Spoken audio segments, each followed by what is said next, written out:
Welcome to episode 2 of the Self Sunday Show, hosted by me, Oliver Jude. Today we bring you Self-Love from MD Creative's Resource Centre, formerly known as Tyra's Department Store, on Bridge Street in my hometown of St Helens. The Self Sunday Show allows you an hour every Sunday to reconnect yourself, listening to self-love, self-care, self-belief, self-evaluation, self-reflection and self-success. Today we are joined by another amazing guest, Liz Forshaw, talking everything self-love. 4 months ago, Liz decided to jump on a plane in the middle of a pandemic and just follow her heart and be free. Now she's returned to the UK. We are joined once again to make a difference. Thank you so much for joining me. It is absolutely fantastic to have you back. And for those new listeners out there, Liz was a guest on Series 1 of the OJ Show, which was filmed over Zoom at the beginning of the pandemic, showing everything mental health, and you can head over to Jude Productions on YouTube to watch the full series. Now, without me baffling on anymore, Liz, please introduce to our listeners yourself and exactly what it is you do. Hi everyone, thank you so much for listening. I'm Liz Forshaw and I help people remember who they are and create the life that they were meant to live, and that's what I do. Literally ties in so much with this series. So with you covering self-love, we're going to jump into what is your kind of perspective of self-love? My perspective of self-love is taking care of yourself and not sacrificing yourself to care for another. Okay. And why would you say self-love is important? I believe that self-love is everything. I believe that we see the world how we, in a view of how we see ourselves. So given to us is ultimately given to others. Yeah. And how would you say that affects you mentally by giving yourself self-love to then kind of give that and kind of, I don't know, put it towards other people? Well, without taking care of ourselves, we struggle with motivation, we struggle with confidence. Ultimately, how we build ourselves up and the inner dialogue that we have with ourselves is basically everything. It's how we get up of the morning, it's how we go after our goals. It gives us the motivation to get up and do things. It gives us the confidence to know that we're good enough. It gives us the worth to know that we can. So there's no one else in the world that's in our head. It's only us. But us? Yeah. So what's your daily routine then, waking up in the morning? I do a series of affirmations. I do a full-on dance routine in the mirror. Brilliant. To like an empowered song. I do some guided visualizations to connect with myself and my intention for the day. And yeah, that's me every morning. And when you didn't do that, how do you feel the difference? Like, what would you say the difference is? Well, like all of us, you know, I fall off the wagon all of the time.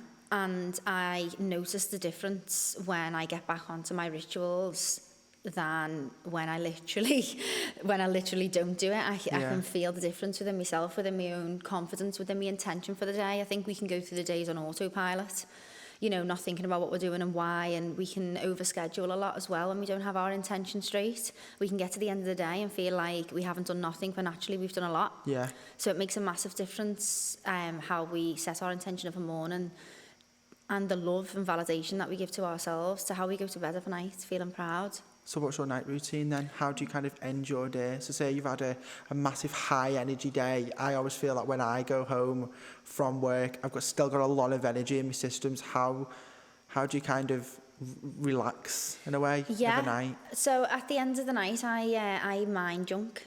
So basically, we have so many thoughts within our mind, and we've only got so much space in our mind, and this really does help to be able to sleep and settle down.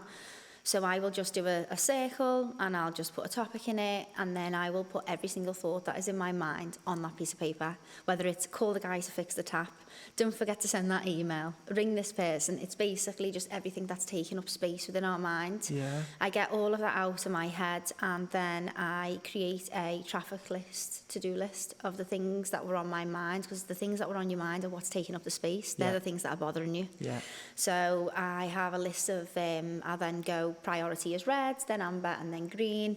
The greens don't matter so much, but what we find is we wake up the next day and we end up doing all the greens because they're the easy ones. So with you saying that then, I've always been taught to do the hardest task of the day first. Yes. So what's your thoughts on that? Yeah, I think the hardest The hardest task, do first, definitely. Eat your live green frog first thing of a morning. But then everything else is easier after that. But I also think to look at the most impactful tasks. Oh, okay. So the hardest, yeah, but what is going to have the most impact across your day if you were to complete the task? Yeah. So I think the hardest first, but also keeping in mind the impact. Oh, okay. I like that. Yeah. Good answer. Thank you so much. Yeah. It works. Yeah, I'm going to try that. Yeah. So let's tell our listeners, why did you jump on a plane 4 months ago and leave? I think everyone that knows you would really like to know why. Well, it's something that I have always wanted to do. And I set out with a goal in mind of freedom. So doing what I wanted to do, when I wanted to do it, how I wanted to do it, and where I wanted to do it. And that was the goal. So everything that I put into my plans, I kept that in mind. Can I do this anywhere? You know, is this what I want to do? These are the questions that I always had the intent behind anything that I was doing. And then basically one of the things that was keeping me at home was finished up at a certain time, and that time was my time to go. So I went away and I was able to continue my work and my goals and everything that I was doing, but basically anywhere in the world at any time, on any time zone. So tell us the trip that happened. Where did you go? Well, originally I set out to move to Barbados. That was originally the plan. And I make plans a lot, but I don't live to them. So if something happens that comes to me, or a new opportunity or whatever, I sort of live in flow base now. So I'm like, okay, is this what I want to do? And the plan is up to getting changed because it's all one goal. Yeah. So I set off to Barbados, and it was basically meant to be, you know, getting some work done in an environment with the sea, and I was like super excited. And I got to Barbados, and I did only end up staying for a few months. I found as the time went on in Barbados, it wasn't really in alignment with where I was going. Yeah. It was an island, and there was a lot of parties there. Yeah. I thought I was going to Barbados. In my mind, I had this perception that it was like super chill. I like the dream place to kind of go super and relax. Chill. Yeah. And it was full on. Yeah, I've met so many people who were doing what I was doing, you know, from all over the world. Yeah. And basically everyone just pretty much done a little bit of work on a Monday and Tuesday, and the rest of the time everyone was just out. Oh my God. Yeah. How weird though that we have the perception. Yeah. Strange. Yeah. And then when you go, it's like, oh. And again, you know, it is the people that you're surrounded by as well. Like, there might have been a completely, you know, different part of the island. I did live on all parts of the island. I did try all of them. So how, when you moved then and realised it was like, oh, okay, kind of party central of a late week, how did you adapt to that? Well, to be fair, I believe that what is brought to us is ultimately what we need at that certain time. And it had been 15 weeks of my head down, literally working non-stop, planning to be able to leave. So that was what I needed at that time. Yeah. And that was great. And I met lots of fantastic people, went for lots of dinners, had lots of days on the beach, explored a lot. I'd done a lot. It was great. I really enjoyed my time there. But I thought, you know what? I think I'll go somewhere else. Yeah. Mm-hmm. And then when you've just mentioned then about the 15 weeks of kind of hard, intense work, do you believe it was worth it? 1,000%, yeah. I think ultimately that is what our life is, isn't it? We're always working towards a goal, and for me, it's about balance. It's less of this structure of, right, I'm going to do this for these 3 months, and then I'm going to live. Yeah. You know, I'm going to get to this goal, and then I'm going to have some time off. I'm going to do this, and then that. No more of that. We do not know what is around the corner. We do not know what's coming tomorrow. And we collectively have to stop sacrificing the now for later.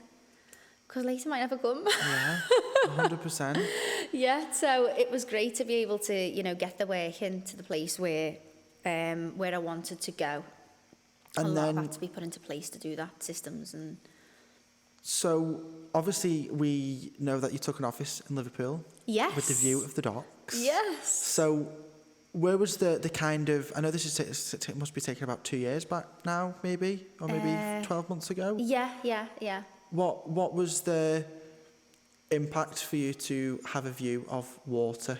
Well, for me, water is very grounding, and I always feel calm around water. And as we know, we can't create if we're busy, you know, in our mind. Yeah.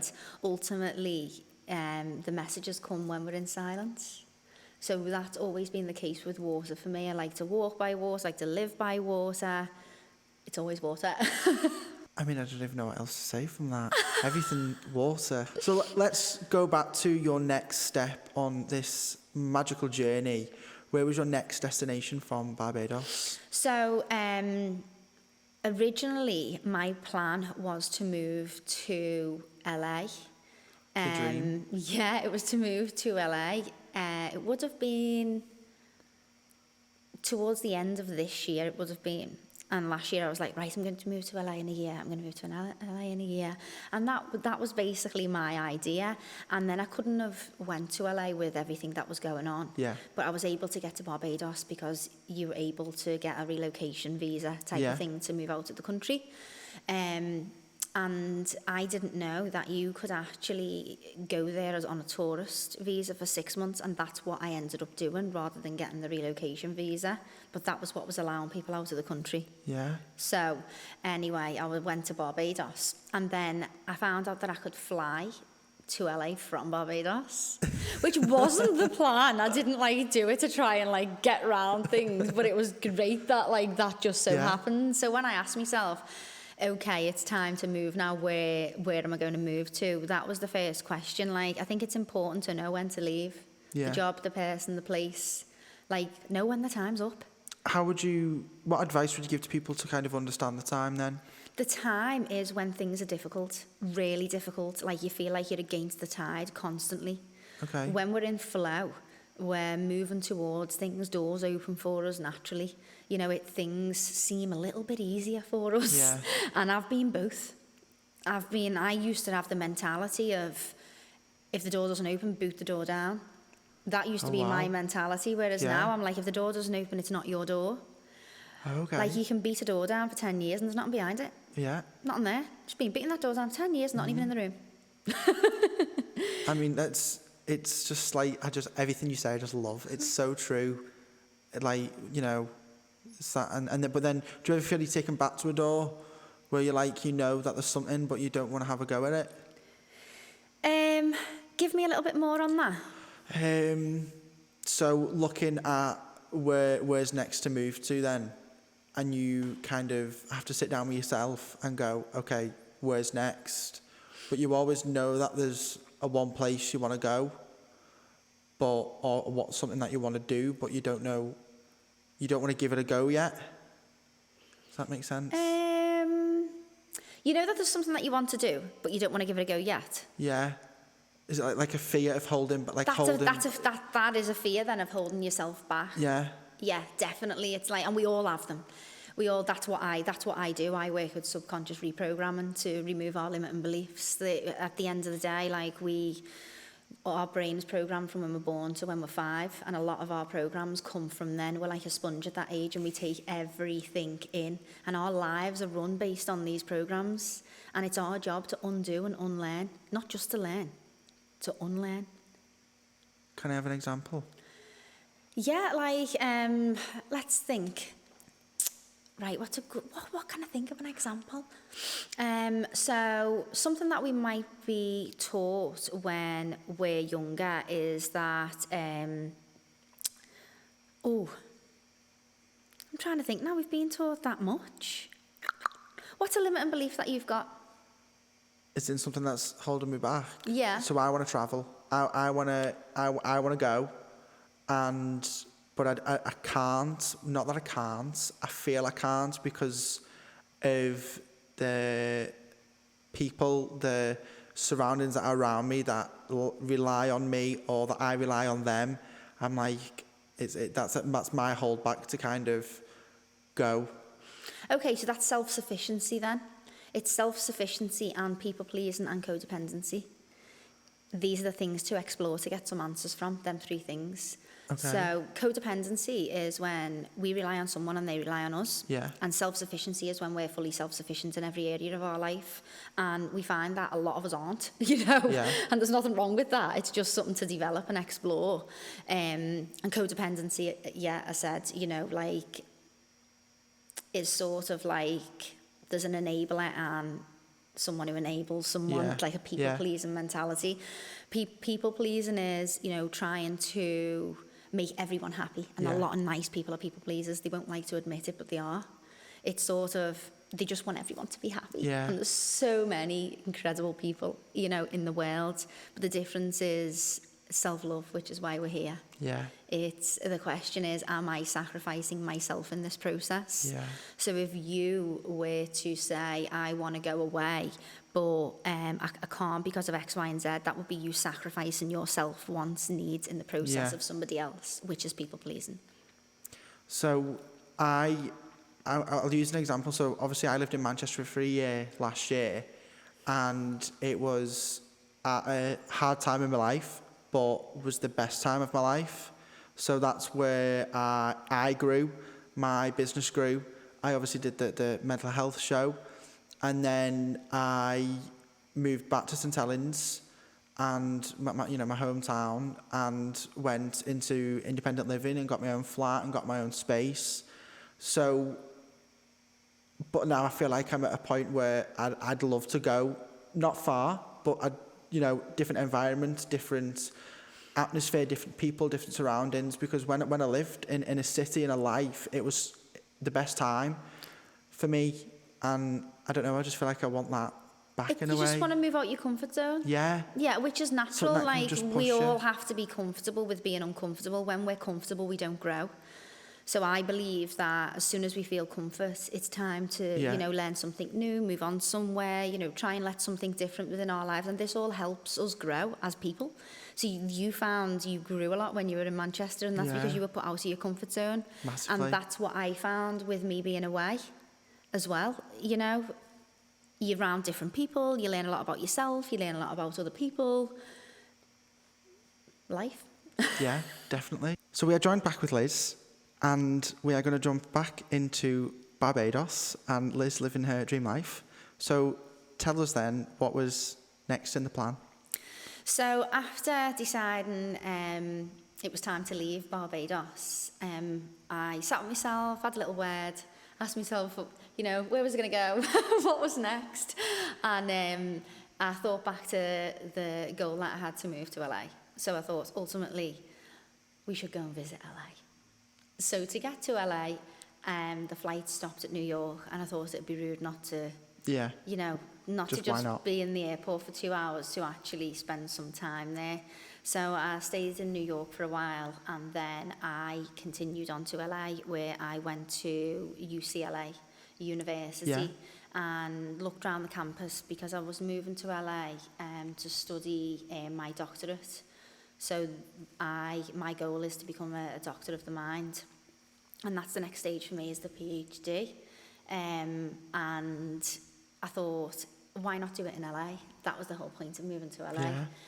Yeah. After exploring LA, it was a brilliant place to visit. I had a fantastic time. I met so many people, but I knew that it wasn't where I wanted to live. So when I said I left Barbados because I knew it wasn't contributing to ultimately the direction I was going, I knew some point, I was going to move on. So I thought, why not now? And once I was in LA, I decided it wasn't somewhere where I wanted to live. So thank God I went and visited. Otherwise you wouldn't have known. I wouldn't have known, and I thought, I knew that I wouldn't have been able to commit to the level of time. And when I got there, it was going to be another 6 years where I didn't need to do that much time. Yeah.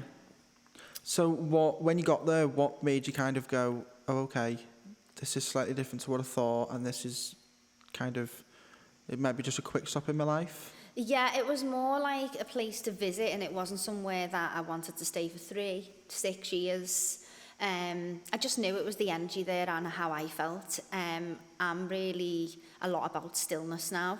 I'm still a very, busy person with work and business and everything else, but I like to be around a more calming energy. And I found like LA was just like wild. Go, go, go, Yeah. go, go, go, go, go. I always feel LA is very competitive. Yeah, Everyone wants. It's very, very ambitious. It's very go-getter, which is incredible. And I'm very ambitious, but I've learned balance. And I know that if I would have chose that option, that would have been the old version of me. Like, yay, LA. But the new version of me is more like, Bali. Yeah. Oh. Yeah. That's a change. Yeah. So where was next? So with the PhD then? So obviously you said your next goal. What? I'm doing it online instead. Decided to do it online. Yeah. So that I can have the flexibility to be wherever. Yeah. So is that instead of doing the 6 years? Yeah. So it's basically there's all different programs up for all different lengths of time. Over there it was 6 years. But I've already done 3 years here. Yeah. So I'm almost there anyway, you know. So that it'd be I may as well just, do it online and have the freedom to ultimately, if I ever wanted to be in LA, I could anyway. Yeah. Rather than committing to a space. Now that I've travelled around quite a lot, I'm like, am I really going to commit to this space? Yeah. I'm liking that you're calling it the space as well. Yeah. It's kind of the surrounding, the space. Yeah. I like that. Yeah, I like to be able to move when I feel it's time for me to move, rather than I can't go because this, can't go because that, can't go because that. Yeah. I've already broke that. I've already got that freedom via what I've done in the 15-week plan. So why would I want to go back on myself now? Yeah, why not? Yeah. And take that away from myself, Yeah. So where was next after LA? After LA, where did I go? I had a friend in Barbados that recommended to me a place in Mexico which is called Baja California, and there's a small town there called Todos Santos, and there's Cabo's not far from there. Okay. And La Paz. So they were the 3 little places in Baja California, which is sort of like Mexico but America. It's so weird. Yeah. It is Mexico, but it sort of feels like, anyway. So I ended up going to Todos Santos, and it was incredible. My favourite place of all, and everybody there ended up there. It's not people on holiday there. It's sort of like a lot of people on their own path, doing their own thing, and got one of their friends told them about it, or they just ended up there, and that was sort of what it was like. And I thought, I love this. You just end up somewhere. Yeah. Rather than I never even knew about that place 6 months prior. Neither did I until now. No. So that was great. It was more like wasn't much alcohol there. Everyone was in bed at like 8 o'clock of the night. Oh, wow. There was a lot of conscious food. There was a lot of meditation events, loads of women sharing circles, loads of yogas. There was a lot of that. And I got there, I was like, this is me. So with you saying that then, would that be your inner child? I know you talk a lot about the inner child. All the time. You sure you want to get onto this? Yeah. People. Yeah, so the inner child is basically how we develop self-love. Yeah. Self-love is a word that people say, love yourself. It's not as easy as that, is it? It's, we put other people before ourselves. We're afraid of judgment. We don't want to upset people. And the ultimate way to get our self-love to the highest level possible is to think of ourselves as a small child. We all have an inner child within us that we lose connection with around the age of 8. And when we have our strops, we have our cries, we have our hissy fits, it's not us, it's our inner child. And our inner child is screaming out for our time, love and attention. And that we so freely give to others. So ultimately, before we do something that we feel might sacrifice the love for ourselves, it's asking ourselves, am I sacrificing myself in this process? Because we're not sacrificing ourselves, we're sacrificing our inner child. And choosing things and people, events, places over our inner child. And it's our job to take care of our inner child. And how would you take care of the inner child? So there's two ways. Every child needs two things, nurture and discipline. So it's speaking to yourself as a small child. So being really kind to yourself, nurturing to yourself when you've had a hard day. I like to put my hand over my heart and, you know, be like, you've done well today. Well done. And that makes me feel proud, Yeah. you know, giving ourselves the nurture we deserve, because ultimately we run around all day doing everything and then we get in and we think about the 500 things that we haven't done. This is That's not okay. so me, though. It's everyone. Yeah. It's not okay. We all do it because we're all really hard on ourselves and it's not fair. You know, we've done so much. Can we just stop a minute and appreciate what we have done? Yeah.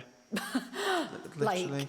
you know what I mean? Like, just give ourselves that little bit of validation and praise and care that we deserve, because ultimately that results in us having low motivation and low confidence. Can you imagine speaking to a best friend how you speak to yourself? You wouldn't. Well, you wouldn't, because they wouldn't be Yeah. your friends anymore. Well, yeah. It's mad, though, that we put so much against ourselves, you know, the pressures we have, and if people aren't self-employed and they've got a job, it's like, that's like a massive pressure to you. So can I have an example from you of how, when you get home, you light the candles, you meditate, but then people often just put the TV on? Is that the right thing to do? I don't think there's any right and wrong way to do anything. It all depends on what a person's goal is. A lot of the world that we live in today are escaping their emotions through media, through food, through alcohol, through intimacy, through a lot of ways. And a lot of us find comfort in these things. Yeah. And a lot of us blare out what's actually going on because we just don't want to deal with it right now. Yeah. You know, not today. Like, so there's so many ways in which we can do that, or we can actually look at things in the eye, and we can go, what is going on here? How can I, you know, create movement from what I'm doing and where I am? Because nothing goes away. Yeah. Nothing goes away. It's always there. So we either deal with it or we numb it. And this is life, you know. Yeah. So I choose to journal when I get in, and I write about my day, and I find a lot of my self-validation. So I don't look for anybody else for any validation in anything I do. I don't ask anyone's opinion. I know what I want, I know what I'm doing, and I go and do it. And I never ring anyone or ask anyone else for approval.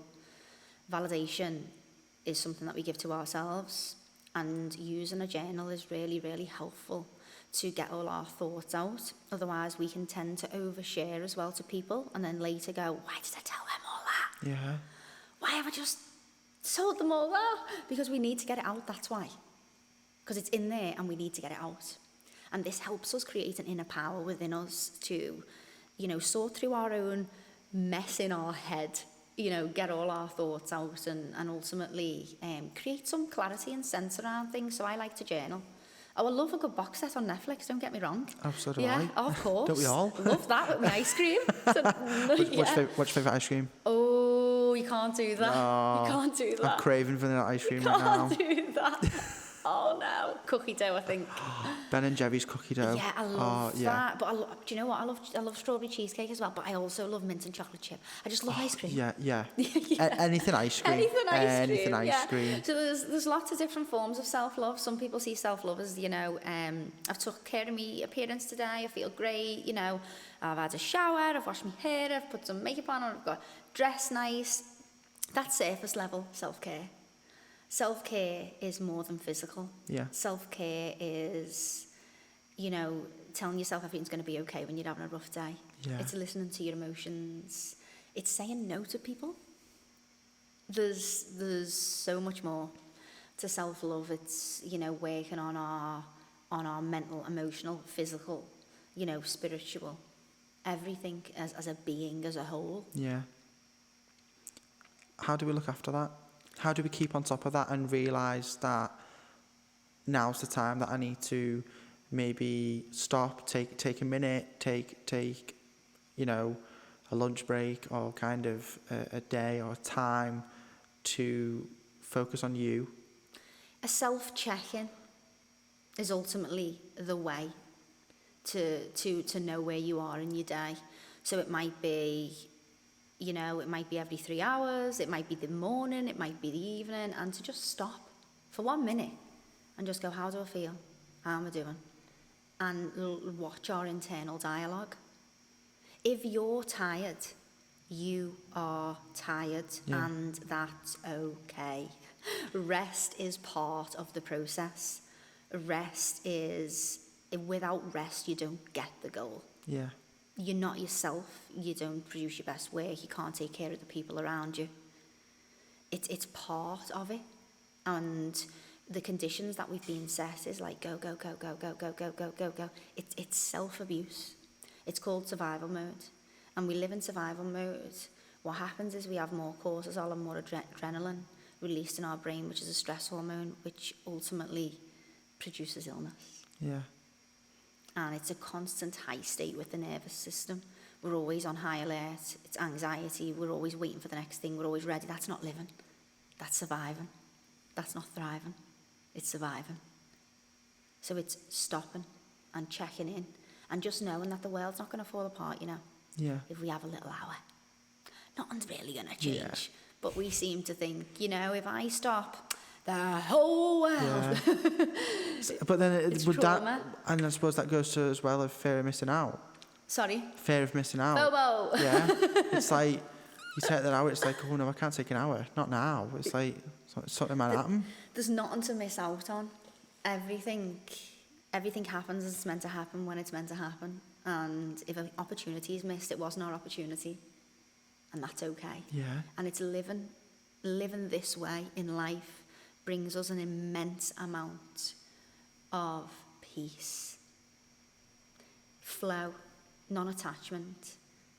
If it comes, let it. If it goes, let it. Ultimately, whatever's meant to be is going to be. Yeah. There's a higher power.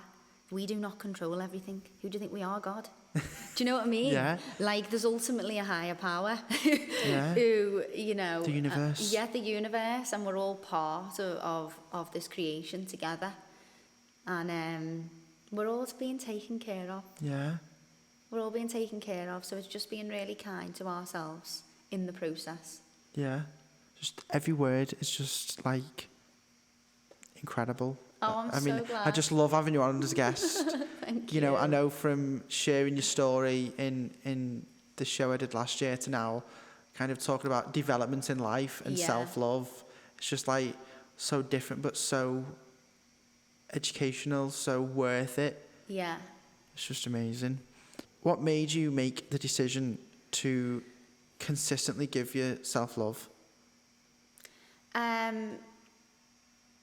My inner child.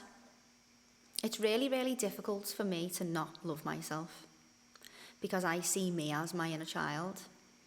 So I see me when I was 5 or I was 8 or I was 9 because I've done the inner child work. Obviously, that's what I do for my job. It's very difficult for me to not nurture and discipline and take care of myself because I feel like I'm taking care of a child. Yeah.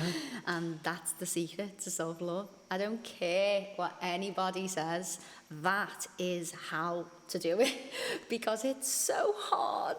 It's so hard to give ourselves the care, love and attention we need consistently and not sacrifice ourselves and not worry about judgment and, wanting to help everybody else.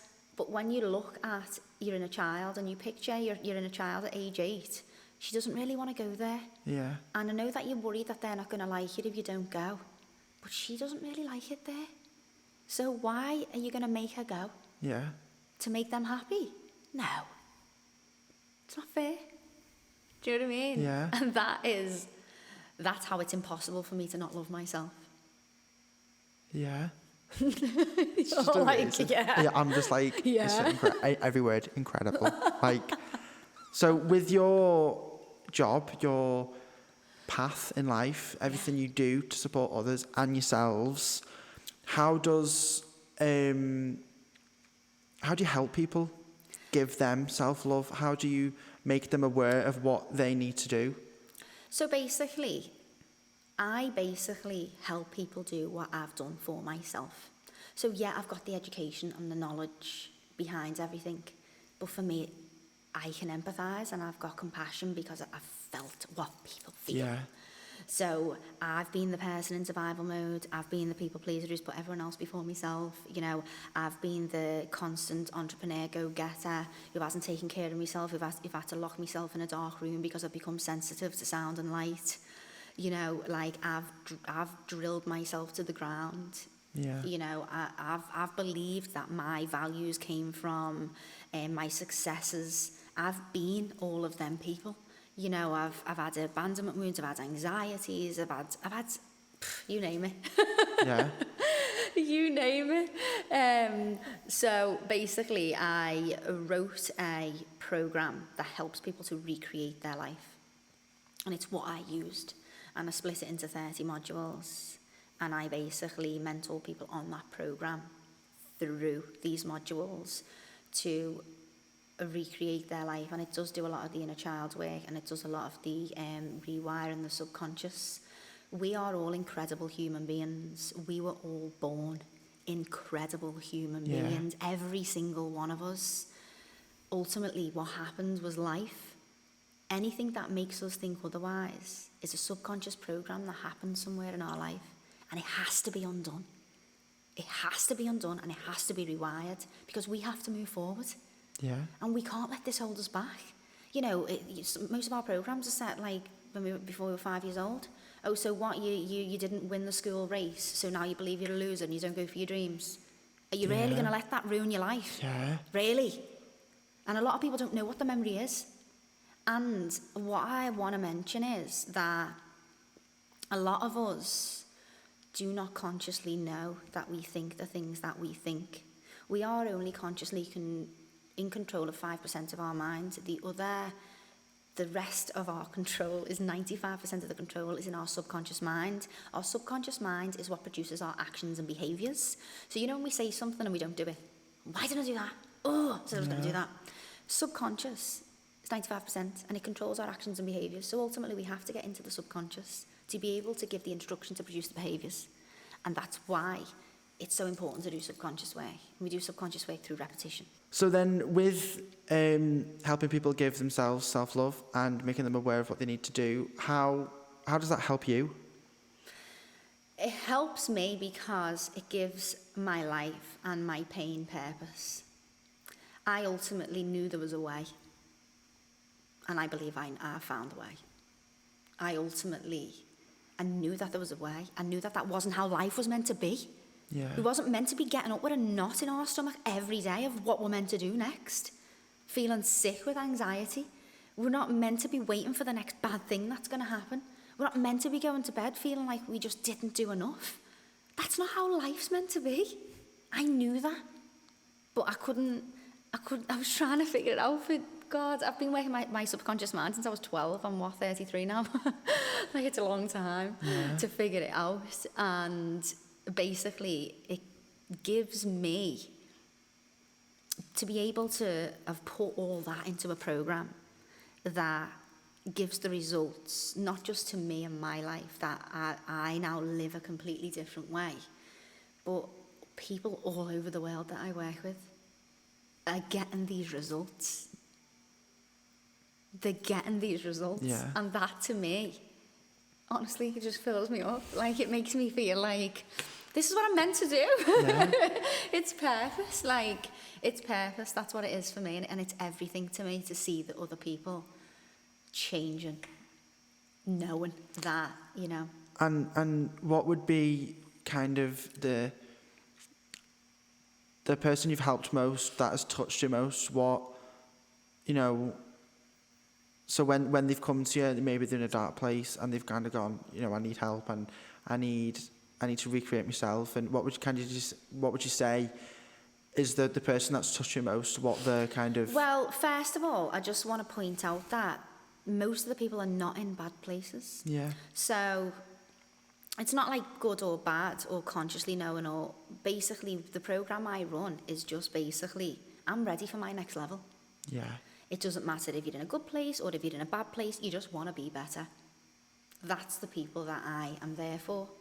They know where they are, and they might feel like they're not too sure what the next move is, or they just know that they're ready for the next level of themselves. They're ready to level up, no matter where they are.